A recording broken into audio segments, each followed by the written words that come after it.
What if the life you want and the move that gets you there starts with one bold decision? Today, I'm sharing how a few powerful mindset shifts can change the way you think about real estate, opportunity, and what's truly possible when you lead with clarity. I'm Betti Russo, and this is Living the North Jersey Lifestyle, where we talk real estate, smart strategies, and how to navigate life's biggest transitions with care, creativity, and confidence. Right now in North Jersey, we're not just seeing a market shift, we're seeing a mindset shift. Buyers and sellers alike are rethinking what matters most, and the people who are making bold, intentional decisions are the ones getting results. This episode is inspired by Gary Keller's 10 Bold Truths for Building an Amazing Life. And we're going to look at how those same truths apply to your home, your goals, and your next move. Whether you're planning to sell, hoping to upsize, or just feeling stuck in a space that no longer fits, this is for you. Because bold moves build amazing lives, but they're almost always wrapped in honest questions, mindset shifts, and smart strategy. Let's walk through the 10 bold truths, not just as catchy phrases, but as mindsets that have helped my clients find clarity and move forward with purpose. Number 1, happiness is a choice. I once worked with a seller who had been in limbo for years. Her home felt too big and too empty, but she kept putting off the decision to make a move. When we finally sat down, she realized that happiness wasn't going to arrive someday. It was waiting for her on the other side of letting go. We prepped her home, and it sold quickly. The look on her face at the closing table said everything. She didn't just sell her house, she reclaimed her joy and her life. Number 2, life is an inside job. Real estate decisions are often influenced by headlines, advice from friends, or fear of timing.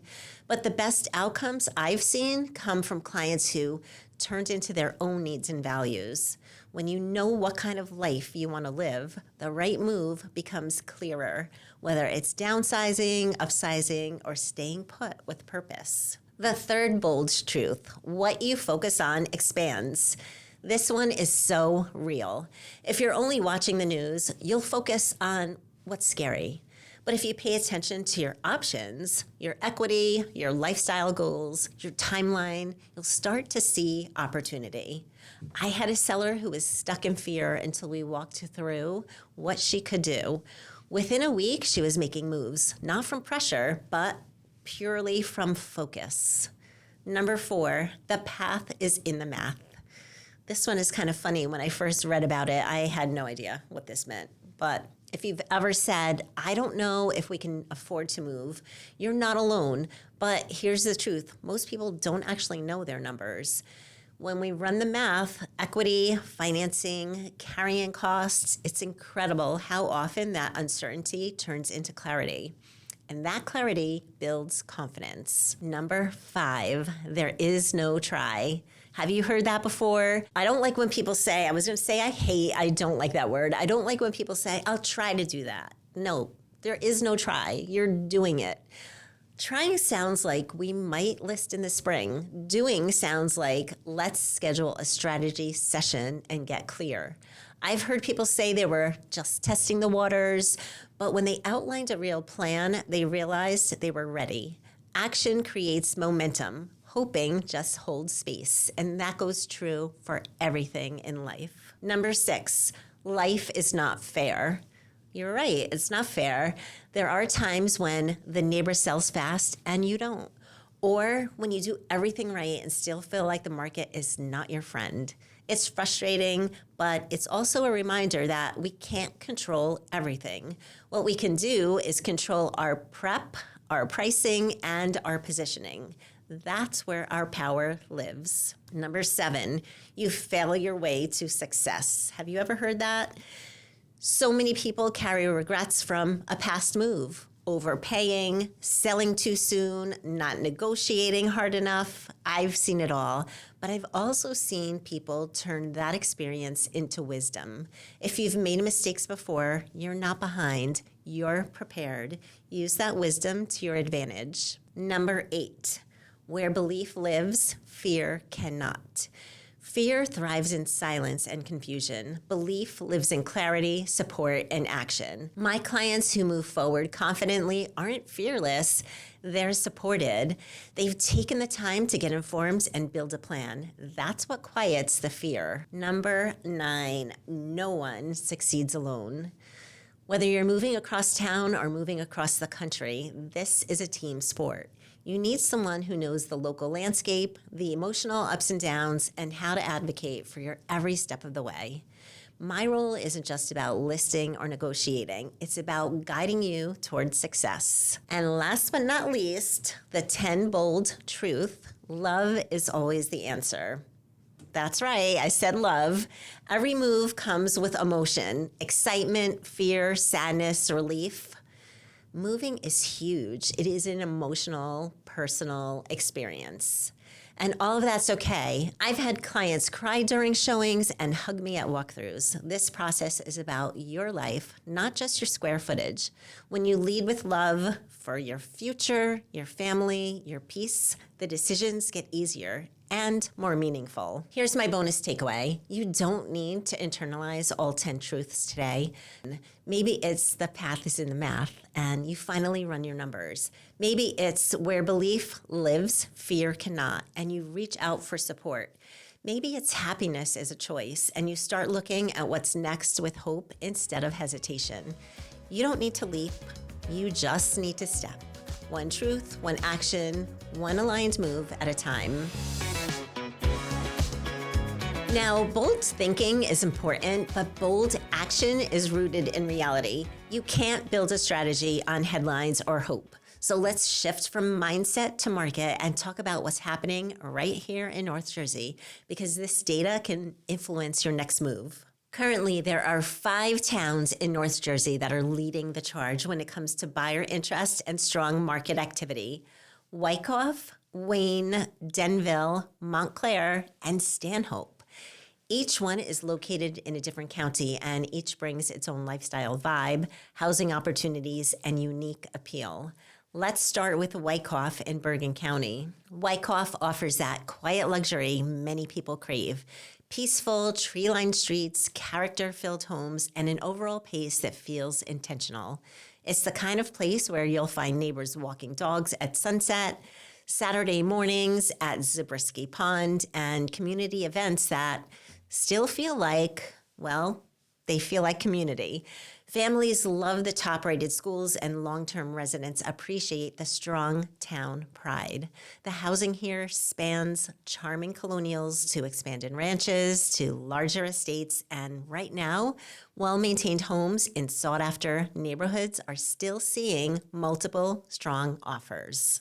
Next, Wayne in Passaic County continues to offer one of the most balanced lifestyles around. From its large network of neighborhoods to its shopping, dining, and proximity to major highways, it's easy to see why Wayne stays on the radar for so many North Jersey buyers.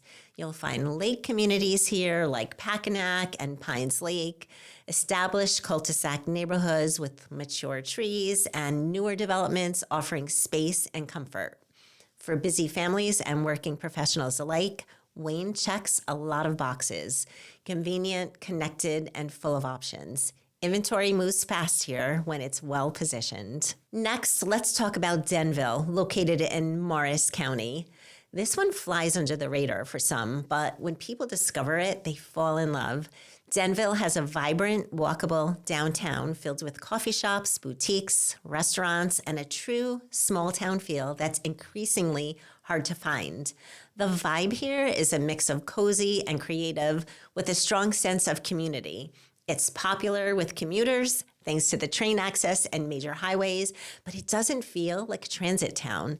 It feels like home. Housing styles range from charming bungalows near downtown to lakefront properties, expanded split levels, and colonials, and demand is rising, especially for turnkey properties.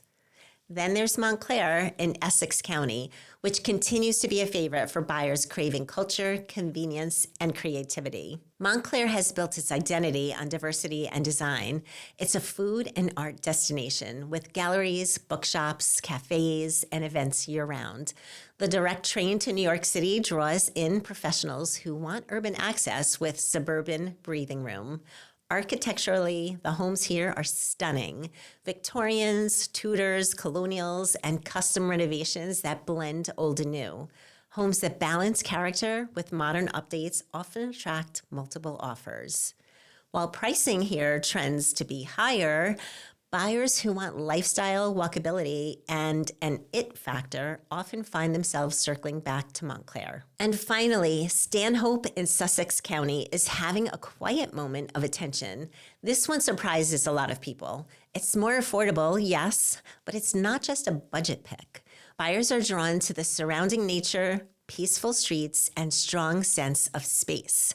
Stanhope offers access to parks, lakes, and hiking without being too far off the beaten path. It's ideal for buyers who are prioritizing outdoor living, larger yards, or room to grow. In some cases, you'll find homes on an acre or more, all under what you'd spend in the inner suburbs.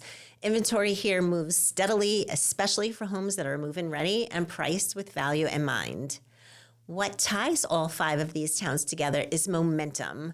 Strong buyer demand, fewer days on market, and homes that shine, still selling fast. So if you're in or near one of these areas and wondering whether now is your time, there's a good chance that window is already open. But let's zoom in for a second, not on the homes, but on the people involved. Because even in a strong market, deals fall apart for reasons that have nothing to do with price or demand. And that brings me to something I hear far too often. Before we jump into the conversation, here's a myth that needs to be debunked. As long as the numbers work, it doesn't matter who your lender is. That can't be farther from the truth. This might sting, but it is the truth. You can have the best rate on paper and still lose the deal, or your mind, because your lender didn't show up the way they should have. In a market like this, service matters, speed matters, communication matters. The right lender doesn't just approve your loan, they protect your experience. And that's what we're really talking about next. Joining me today is someone who truly gets that. William Koedatich from Crown Home Mortgage is not your typical mortgage guy. He's someone I've had the privilege of working with, and what always stands out is how consistently he shows up for his clients, especially when the stakes are high. In this conversation, we're not talking numbers and loan types. We're talking about what real service looks like, the kind that makes clients feel cared for, informed, and supported from start to finish. Let's get into it. All right, well, thank you for joining me. I'm so happy you're here. Thank you. Tell me what drew you to this business and what kept you so passionate about it. Yeah, so believe it or not, there was actually a family member of mine who was in the mortgage business for 15 years before I got into it, and I always wondered what he did. Knew he was really good at it, always had a lot of energy, made good money, was great with people. And one day I was actually living with him at the time, and somebody on his team ended up just quitting and going to another company, which does happen in this business. Right. And I remember him coming home and he was really upset, and it was a younger guy that worked for him and stuff that I was kind of always like, oh, I could do that. And then literally it was the gates opened, right? So he comes home and he's crushed, and he's like, yeah, blah, blah, blah, I left my team and I taught him the whole business and taught him how to do everything. And he got really good at it, and now he just left, right? And I was I literally saw these doors open it was in a TV show where it's ah. It was the right time. It was perfect opportunity. And it was a Friday, because why would anyone quit during the week? They always quit on a Friday, right? So ended up going up to him, and I was like, you know what? I can do what he did. I want the opportunity. And he's like, all right, well, you start Monday. And at the time, I was still in college and was going to be a police officer. So was still doing that, but I could do this on the side. I can work with school and all that stuff. And that's what got me in the business. And kind of through learning everything and getting licensed and all that stuff, kind of what's kept me here is I still can help people like I wanted to with being a police officer. That was what always drew me to, I can make a difference and I can help people and be involved in their lives and do all this stuff. And this business still gives us that, right? Sometimes we don't think about it that way because, we're very, a lot of transactions come in and go, and we kind of forget about people here and there, and we try not to. But when you really look into it and the relationships you build, like you really do make a difference in people's lives, and that's always what has kept me here, and that's why like every deal matters type thing. And I know that's cliche and everyone says it, but we actually, the way that I look at the business is, that reason you're helping people, and when you really dumb it down to that level, the rest falls in place. So. And everyone says it, but does everybody mean it? Like, I think maybe they think that they mean it on the surface, but like deep down inside, like, what does that entail? Do they really know what they're saying? Well, yeah. And I think when someone asks themselves that question, they might be able to give the answer like, well, of course I do. It's like, all right, well, if that person's transaction doesn't go well, do you go home and sleep at night? Because I know I don't. If I have something going on, or someone has a moving truck coming on Friday and something's not ready to go, or their kids are getting ready for school, and they're not in the new house yet, or whatever the deal is, I know that I'm personally affected by it because of the level of care that I have. And bless the people that can turn that off and just go home and just be like, oh, their transaction's not closing. But I think we're just wired different, because I know for a fact, like, you wouldn't be able to go home and just be like, oh, if it figures itself out, it will. Like, we don't have that attitude. Our attitude is we will figure it out, but let's continue to work on it, not just turn it off. And yes, we all have personal lives, and, work and family and stuff does separate. But when something is blowing up like that, because, we've been thrown many curveballs in this business. That's why we love it at the same time. Right. We can't just be like, oh, you know what, you'll kind of figure it out, or hey, if it doesn't work out, maybe it's the next one. It's no, we need to get this done for them. I actually had an agent many years ago say to me something to the effect of, it's just business, like, get over it, move on. And I was like, oh my gosh, like, no, that's not the way I do business. And I was a fledgling at the time, but I'm like, that just doesn't feel right to me. So like, no, it's all about the relationships. Well, especially and the with people clients. that we serve. Yeah, right. Like, let's say if you're working with another real estate agent on the listing side or the buying side, and you guys don't get along for whatever reason, or they rub you the wrong way, at that point, yes, it's just business. You move on, right? But when it comes to like our clients and the fact that we don't look at it like, hey, it's just this transaction. Once they close, hey, they may not move for 15 years, and we just let them be. People like that could just say it's just business, but you and I don't look at it that way, right? We want to follow up and make sure they're okay. How's the family doing? Because one, that's what you should do. And two, obviously, we're built on referrals, right? Like, no one's stupid at the end of the day. But, if you farm that past business and they liked you enough and saw the level of care, you can get more business, right? So that's why it's never just quote unquote business for us. It's more, like, this is a lifelong relationship. Right. So. And even past the business aspect of it, it's like we've spent so much time with those people. Yep. And we have gotten personal with them, because it is a very deeply personal experience. Yeah. How do you just walk away, like, when it's over? Those relationships are like forever, in my opinion. That's the hard part about the business too, because like I recently just had a closing, and me, the realtor, and the client, like, we're talking every single day in a group text, right? Because long story short, we had a situation come up with the house itself, and, it was a condo, and now it became non-warrantable, and all these things came up that no one expected, right? And we worked through it, and we got her closed, and she was super happy. But now it's kind of like, oh, now you're just like gone, and obviously we'll follow up with them and stuff, but it's, you get so used to communicating, especially if they're actively looking for places. And like for you, like, you're going to see them every single weekend. If you're showing them a house on a Friday, a Saturday, a Sunday, and then they're calling me to get updated numbers and pre-approvals and all that stuff, like, you constantly have this flow, and then they close, and like, you're super excited for them. And then it's kind of just like, oh, yeah. It's like it being in school, right? When you have like your favorite teacher, and then you like get out of that grade or you graduate, and it's kind of like, well, you're not leaving, like, you're still there, but like, we just won't, talk as much. You don't see them anymore. Yeah. I know. But we definitely make a very strong effort to continue, the conversation and to continue the relationship. Yep. So, Will, tell me about an experience, a client experience that you've had, something that really stands out, that kind of shows the way, you service your clients, something that maybe has a wow factor. Yeah, so this is I don't want to say one of my first loans that I ever did, but one that I literally will never forget. I want to say was in the first year that I was in the business.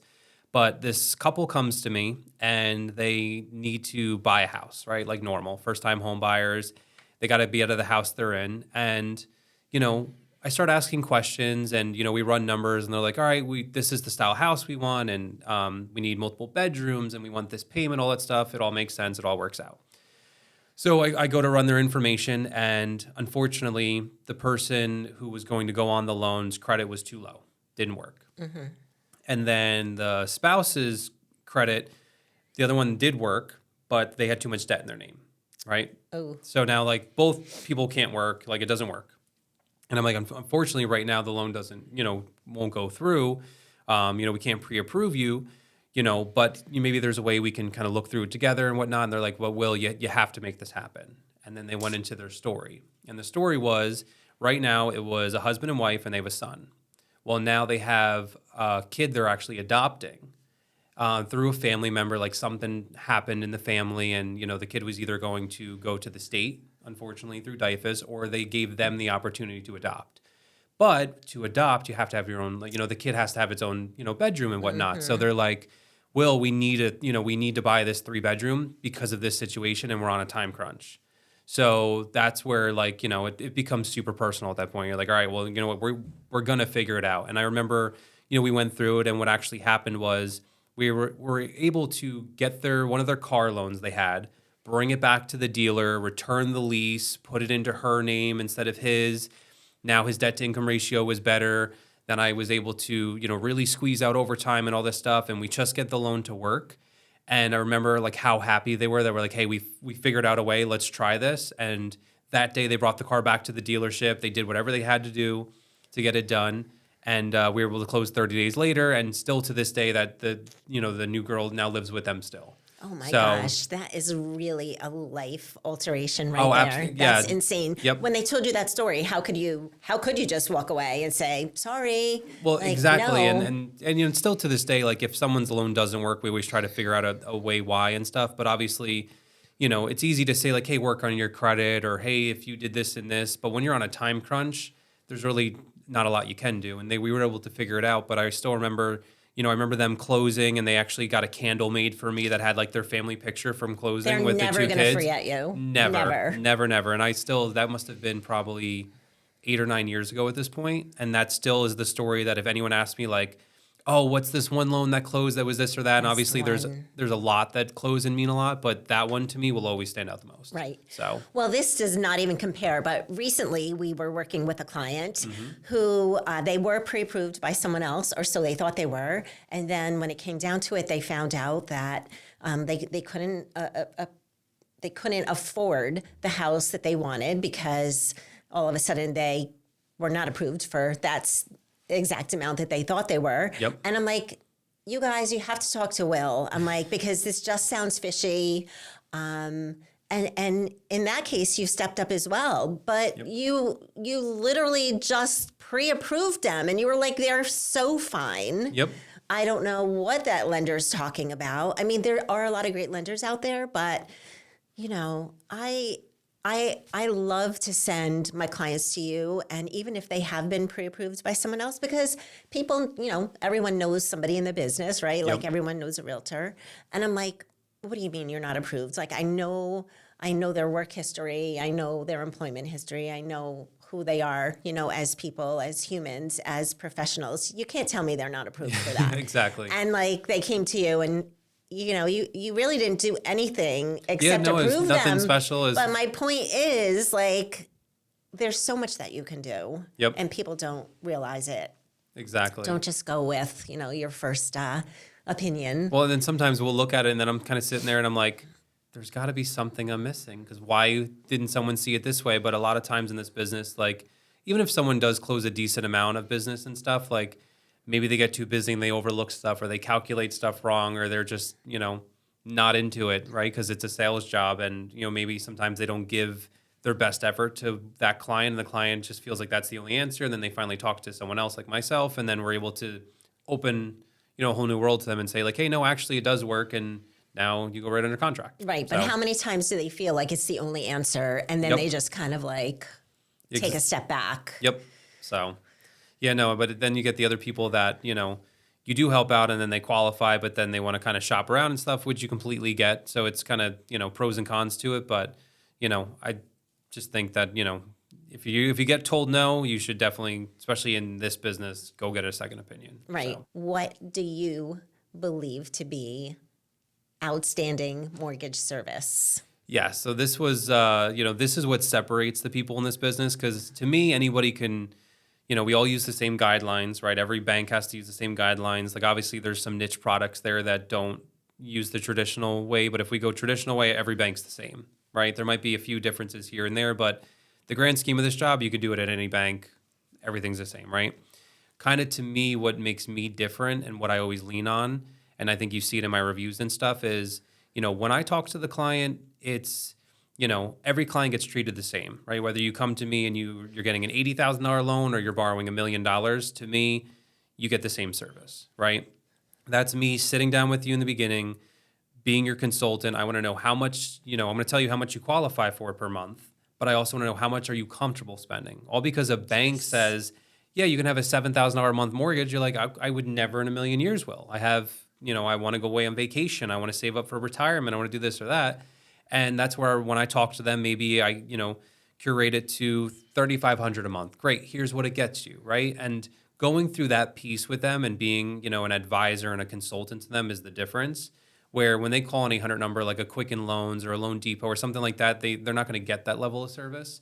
It's going to be, oh, here's what the bank approved you for, and then they give you the letter and you start shopping them, and little do they know they don't want a payment that comes with the house, right?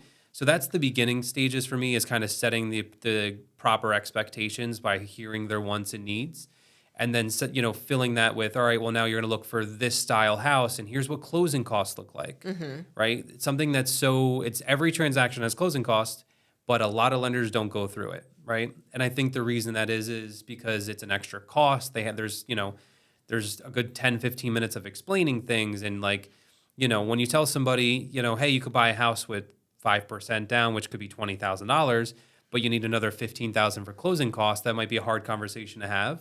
But you're going to have it at some point, right? So when I sit down with the client and I find out their wants and needs, I go through all the numbers with them. I like to set the expectation. So when you start shopping them, they already know the numbers I told them aren't going to change, right? Now, they may fluctuate if the houses are different and stuff, but the initial start, that's what I do, right?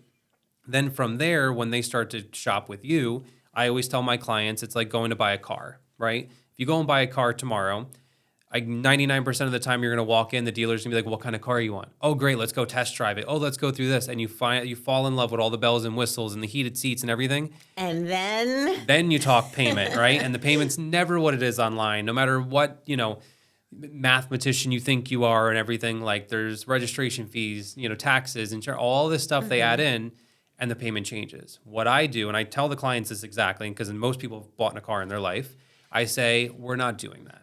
What we're going to do is, before you can line up 5 houses you want to see with Betti this Saturday, you're going to send them to me first. I'm going to give you all of the numbers for them, so you can fall in love with it financially before you walk into that house and you can picture a family, a barbecue, all this stuff. I'd rather give you the numbers up front. You swallow the pill if it's a little bit out of your range that you want to be in. You go see the house knowing the numbers, right? One, it makes it easier because if you don't like the numbers, you don't go fall in love with it. But two, if you really love it and you call me Saturday night, you're going to be like, Will, we know the numbers are a little bit higher, but we're ready to go for it, versus like, oh, well, that's depressing. And now every house they're going to go see, they're going to compare it to 123 Main Street that had, the sun patio, that had this, that had that, Betti, but no house is like that. I wish we could just go for it. And then it's depressing, right? It's just like if you were to, once again, test drive, the car that had the top of the line, every feature in it, and then you realize you don't want the payment, and then you go get the base model that just doesn't do what the other one did.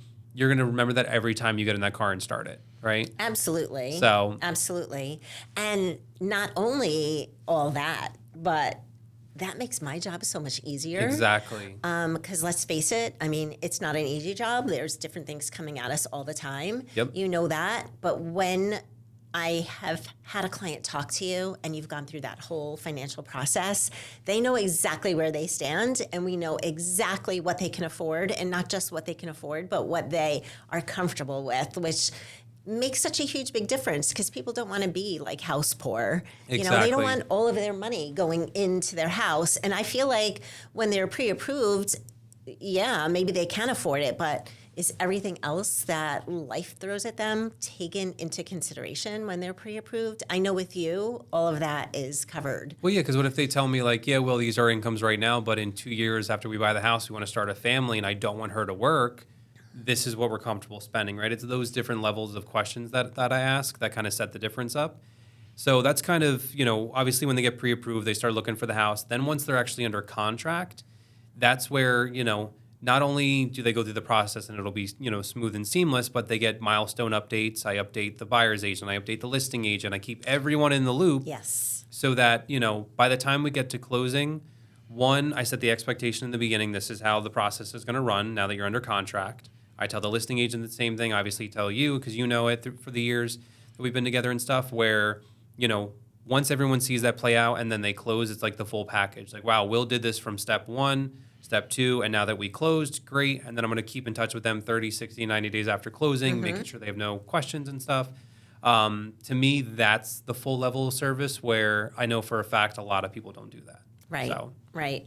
And, I have to agree because I see the level of care that you provide in your communications with me. And I know that the clients are getting that as well. yep, Awesome. exactly. So what is the one thing that you do repeatedly that might go unnoticed, but you're like, I'm doing this anyway because it's huge in the end and it makes a difference? Yeah, what I think a lot of people don't know is like there's a lot of stuff that gets done in the background of mortgages, whether you're the most qualified person or your loan's a little rocky and stuff. But me and my team, when your file does come to us, and let's say it goes through underwriting and it gets approved, a lot of banks that are so automated and robotic or, they throw everything on the client's lap. If the client truly saw how much stuff has to get done for their loan, and the best way to say it is if you ever looked at an initial loan approval, there could be 25 items on that list, right? Now, when I go through that with my team, we may send 4 things to the client and say, hey, get us this stuff. We're going to take care of the other 21, right? That stuff I think kind of goes unnoticed, but at the end of the day, that's just the level of service that I provide that makes me different, where the last thing I would ever want to do is throw all of this on the client and be like, hey, figure this out, right? Because then what am I getting paid to do, or why are my services being needed? But some banks do that. They throw it back on the client and they say, hey, satisfy all these conditions from the underwriter. And they'll be like, I don't know what this is. I don't do this every day. I buy a house once every, 5, 10 years. Right. So that's the one thing that kind of goes unnoticed, but I think that's also what separates us. And by the end of it, when clients leave a review and they're like, oh, it was actually very easy to buy a house versus, oh, my friend said this process is going to be awful and they're going to keep coming back to me. Underwriting's going to keep coming back and ask for stuff. Asking for more information, yeah. Where ours doesn't, because we know why they're asking for it, right? Instead of the client being the one that has to come up with the answers, I tell the client, hey, here's what I need from you, whether it's a letter of explanation, whatever it could be. I come to you and say, hey, this is what they're looking for, provide this. So that by the time I get it back, I know the underwriter is going to be fine with it. Versus like, oh, let's see what they say. And then we throw it on the underwriter's lap and they're like, no, it's wrong. It needs to state X, Y, and Z, whatever the case is. So I think that's one thing that kind of goes unnoticed. And I almost prefer it to be that way, right? Like, I never want to, I guess, ever have the client feel stressed. Now, some of them, we'll send the copy of the approval anyway. And they'll open that instead of reading our email. And they'll be like, Will, why is there 25 items on here? And we'll say to them, hey, no, we already took care of those. The one, and then we put in the email, hey, just finish 1, 2, and 3. I got the rest. And then they're like, okay. Oh, wow, Will, thank you so much. So what would those items entail? What would they include? Yeah, so just it could a few be examples. Yeah, so it could be one. The big thing is shopping for home insurance, and it sounds like such an easy, mundane thing to do, but most people have shopped for car insurance in their life. But what do? We get car insurance, and unless we're getting a new car, we never call our car insurance again, right? And most of it's automated. You throw a VIN number in, it gives you the coverage. Well, when you have a house, it's a lot different. It's, well, how far is it to the nearest fire hydrant? How many rooms, square footage, what style roof, what style siding? All these questions where I can take that out of their hands, shop home insurance, with a couple agents that I know. I can share the appraisal with them and kind of go through everything. So they can just sit back and go look at the quotes, right? Okay, wow. Because I still want them to make the decision, but I want to be...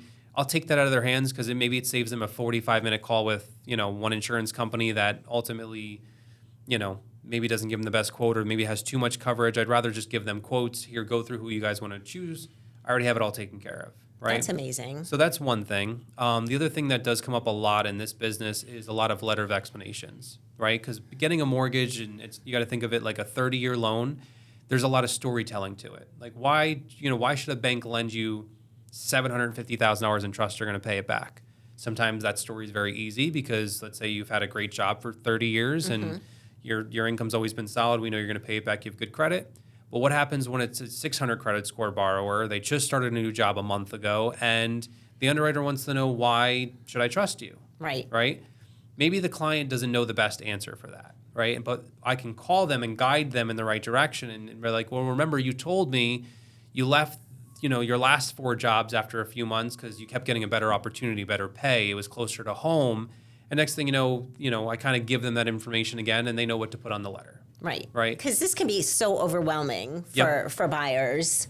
Yep. So sometimes they need that little, guidance, even though they know they have the answer, but their brain is like... Yeah, because the other thing is, it's easy for me to kind of be like, oh, well, your loan's approved, here's the stuff.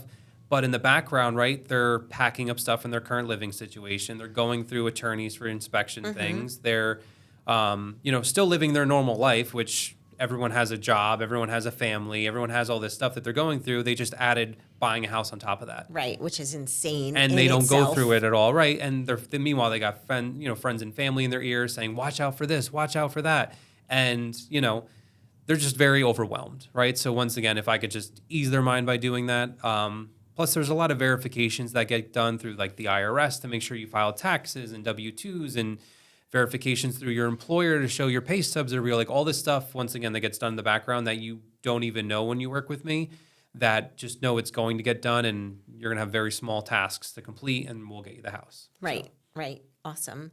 So, Will, you are known for showing up in tricky situations, and you did share a story with us already about your family that was it they were adopting or yes. And that's pretty insane. But what else? What else do you have for us? Give me another story where you helped save a deal that was 100% going south and not related to the buyers and their finances, but something different. Gotcha. So there was one in particular. I have 2 that come to my mind, but one was somebody came to me and they wanted to buy a house, and their situation was they lived in Germany for the past 10 years. They're from the U.S. originally, went to Germany for 10 years because I think the husband was from Germany originally. They lived there, and now they're coming back to the United States.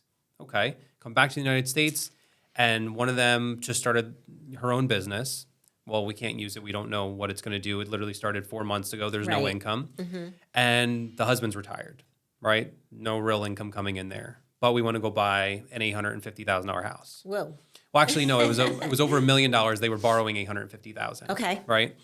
And they came to me and they're like, do you have any outlet for this? Because we don't have $1 million to buy the house for, but we can put down, 30%, 40%, but we need a loan. Well, when you tell the bank, like, hey, can I have a 30-year mortgage? I can't prove to you how I'm going to pay it back, but I have good credit. That's a little scary. A little scary, right? Well, we do have outlets for it. So I kind of walk them through, we have a no-income program that truly does not look at your income. If you have enough down and you have reserves in the bank that are, for savings and stuff like that, we can get you a loan. Now, the rate's not the prettiest on it and all that stuff, but we have an outlet for it. Here's how you have to do it.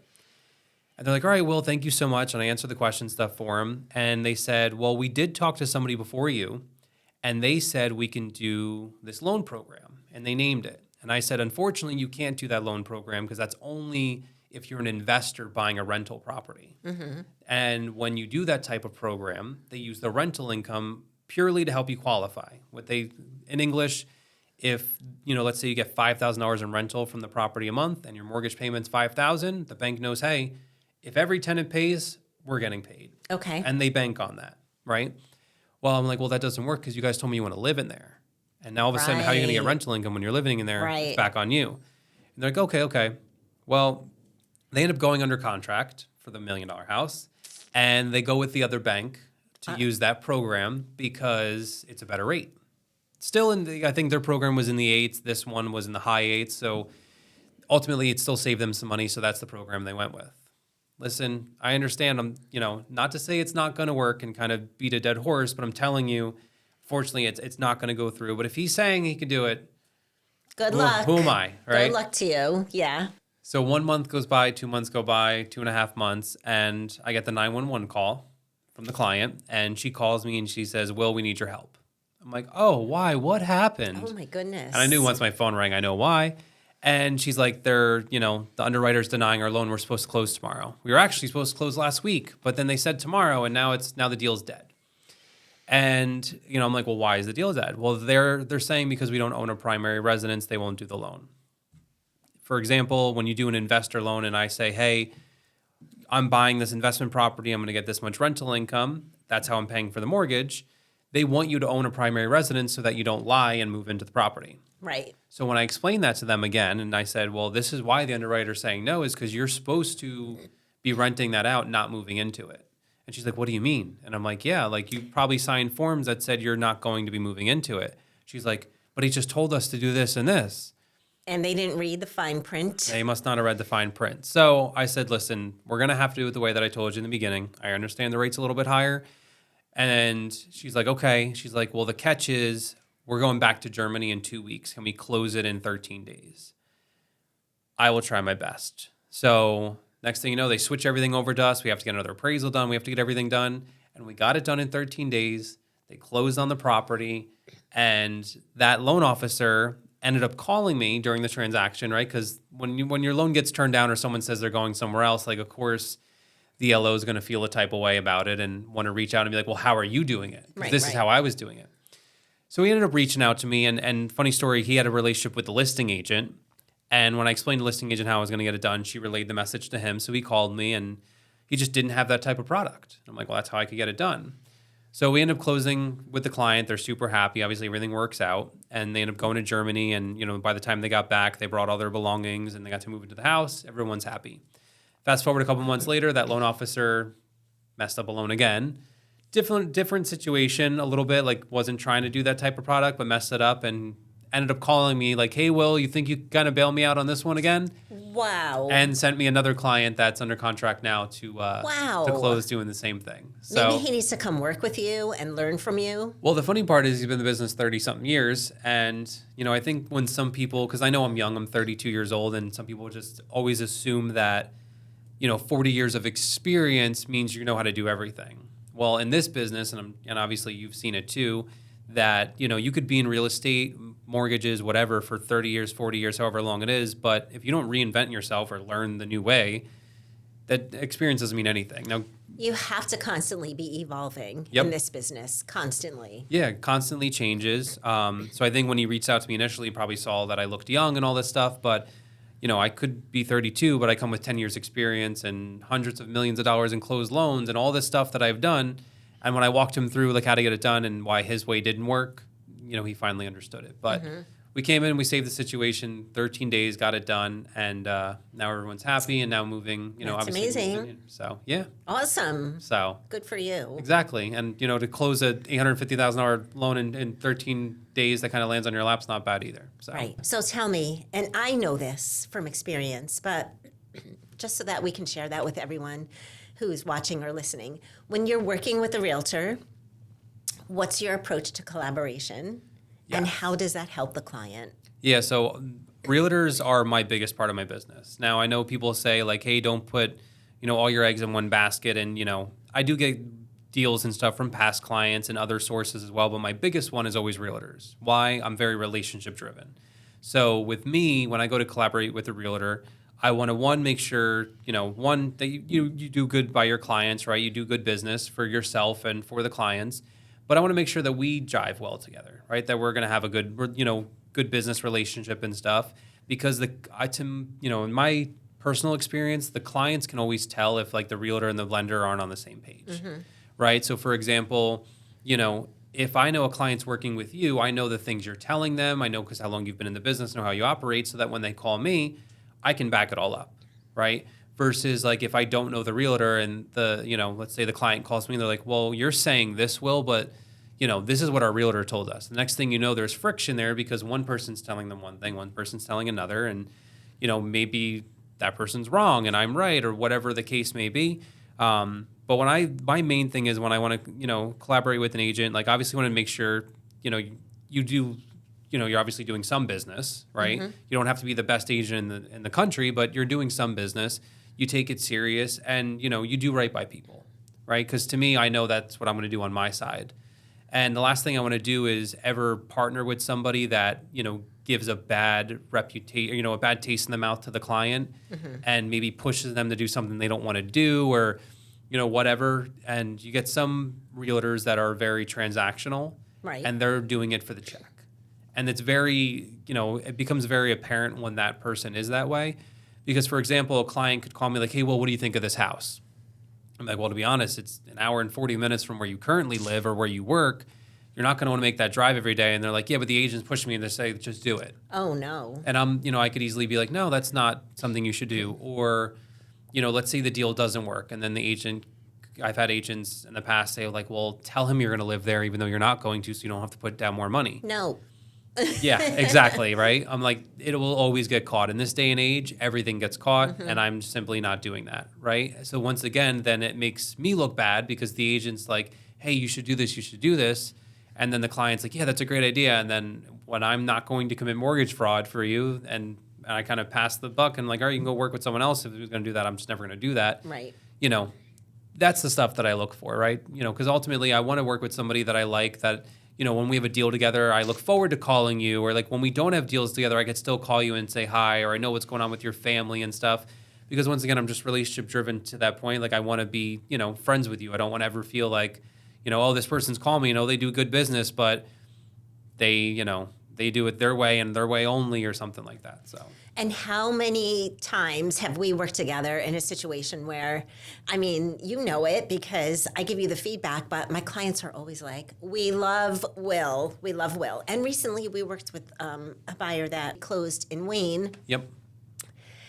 And I introduced her to you, and I also introduced her to my favorite mortgage person. And at the end, she was like, what a great team we had. Yep. There's something about working with other professionals that you know how they work. Yep. And they're going to get the job done. Well, yeah, and you're all on the same page. There's nothing like it. Well, yeah, because you could say to your client, like, listen, you're going to go under contract. We get this offer accepted. Blah, blah, blah, attorney's going to step in. This is what they do. Then at that point, Will takes the ball, and then he's going to do this while we set up my, the inspection with my inspector. And like, nobody wants to go into this. One, it's already scary because they're buying, this huge, biggest investment of their life. But when you like work with someone like you, and then they all of a sudden feel like they're literally being held, right? Like, all right, here's what's going to happen. You're going to work with this group of people, and everything happens the way it's supposed to, and you close. It's such a sigh of relief for them. One, it makes my life easier, your life easier, their life easier. But when it's super confusing when someone doesn't have a team, right? Next thing you know, I can call an agent and be like, hey, is it out of attorney review yet? And she's like, I'm not sure. I don't know. Let me try to contact. Yeah, or inspection stuff comes up, and let's say the realtor said, hey, we're only doing environmental and safety stuff, and the next thing you know, the attorney sending over a letter that's 10 pages long and requesting $40,000 in repairs and all this stuff. And they're doing it because they're like, well, it's best for my client. But at the same time, that's not how it was written. Exactly. And then now all of a sudden the client's mad at you, or they're mad at the mortgage person. Like, what do you mean I can't ask for that stuff? So once again, just working with a team, it's always easier. Always the best way to go. Yeah. Yep. And yet some clients still are like, well, I have this person already, or I have that person already. And I'm always like, oh no, because yes, you are welcome to use anyone that you would like to use. However, there's always that big however. If you work with my team, this is how we get it done. Yep. And it's always a smooth experience that way. Yep. Because once I've had it several times where people are like, oh, I have a divorce attorney, I'm just going to use him. And I'm like, ouch. He doesn't do real estate. And then they're like, no, I want to use him. And then the first time you go to call him and he's in court all day and he's not going to return your call till Thursday because when he's not in court, and then he doesn't know what an addendum is and he doesn't know this or that, then that's where you and I step in, and right. We can't give legal advice, but at the same time we have to guide people and say, this is why you need to use a real estate attorney. Exactly. So if you had to sum up your client service philosophy all in one sentence, Will, what would it be? So I would say kind of my philosophy is always do right by the client and treat every client the same, right? And kind of touching on the stories and stuff that we told, that's always been my philosophy. And I kind of said in the beginning, but like whether you're buying an $80,000 house or $1 million house, whatever, the case may be, always treat people the same, because you don't know, one, that person's going to tell a bunch of people about their experience, no matter what size of the loan is, what kind of program it is, credit score, they're going to tell people they're buying a house, right? It's exciting. Everyone in the world tells everyone when they buy a car. They're really going to tell everybody when they buy a house. Yes. And I remember one of my first transactions I did, I had to drive an hour to a real estate office to sit with this client because she didn't do stuff over the phone and she wasn't good with technology. She was 80 years old, buying a house, and her loan amount was literally $80,000, right? Wow. Her name was Ginger. Like, I remember it to a Ginger. T. And went and sat with her, and everything was in person, and it obviously took longer than it was supposed to and stuff, just because we always had to meet up and everything. But to me, it could have been looked at like, oh, it's an $80,000 loan. That's how some people could look at it. I looked at it as, here's this 70-something-year-old woman who's on her own because her husband passed away. She's scared to buy the next place, but she's tired of renting. She wants to be in a 55 and older community. Things are easier for her. She had to sell her house. I'm helping her kind of on that like last chapter, right? She's going to move into this place. It's probably going to be the last place she lives in. And, she's just wanted somebody to guide her through that, because guess what? Her husband always did it. Now he's not here. Now what do I do? Right? And numbers were scary for her. And she didn't want to feel like she was being taken advantage of. So me meeting with her in person, especially in the beginning of my career, was something that always stuck with me, because we closed on it. She was super happy. Like, she understood everything. And that just always stuck with me. And then from that, I got 5 other deals, right? Because she told family members and friends and everything else. So it's like, some people could look at it as, oh, it's just, I'm making X amount on it. I'm not going to give it the same time I'm giving this deal. To me, you have to treat everybody the same, because, I made a lot more money than I did on her deal on all those other 5 deals, because they were obviously bigger purchases and stuff, but it's the impact you make, right? So that's why it's just, you always do the right thing. You never, in this business, it's easy to kind of get yourself in trouble if you really wanted to.